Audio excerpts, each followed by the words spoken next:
Selamat pagi Indonesia. Anda menyaksikan seputar Bali terkini pukul 9 WITA bersama saya Yumas Sukmatika.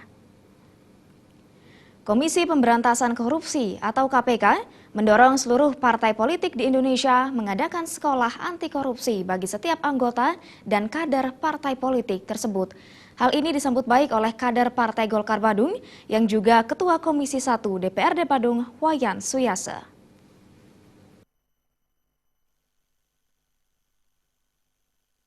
Menurut Suyase, program sekolah anti korupsi ini sangat menarik dan penting karena banyak politikus yang terjerat kasus korupsi itu ternyata karena ketidaktahuan mereka tentang apa itu korupsi.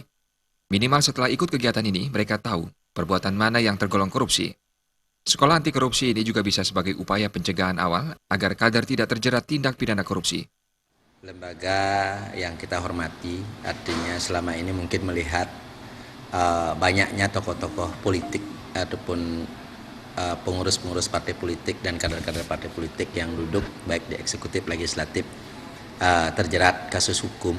Kami sangat mengapresiasi artinya himbauan ataupun niat baik dari KPK untuk membuat sekolah tentunya tentang proses untuk menghindari korupsi lah, atau minimal kader-kader partai politik itu tahu tentang hal-hal apa yang memang bisa mereka lakukan dalam konteks dalam memanfaatkan keuangan negara khususnya.